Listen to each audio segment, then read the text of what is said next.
আলহামদুলিল্লাহ বলতে থাকবেন, 10 টাকা খরচ হবে, 20 টাকা আসতে থাকবে। 1 কেজি মানুষকে খাওয়াবেন, 3 কেজি আসতে থাকবে। একটু জোরে জোরে বলেন না সুবহানাল্লাহ। তাহলে আলহামদুলিল্লাহ কয়েকটা কাজ করবে। আলহামদুলিল্লাহ প্রথম কাজ করবে, আপনার ব্রেইন থেকে টেনশন দূর করে দিবে। আলহামদুলিল্লাহ আপনার মনের মধ্যে প্রশান্তি এনে দিবে। আলহামদুলিল্লাহ আপনাকে দুশ্চিন্তা থেকে বাঁচাই দিবে। আলহামদুলিল্লাহ আল্লাহর প্রতি আপনার দিলের ভালোবাসা বাড়াই দিবে।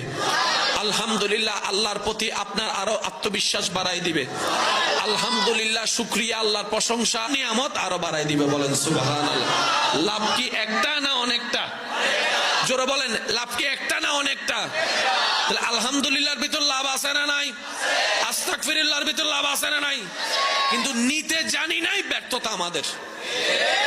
দেনেওয়ালা দিয়ে রেখেছেন, আমরা নিতে জানি নাই, নেওয়ার জন্য আগ্রহ করি নাই। আপনি সব বাদ দেন না।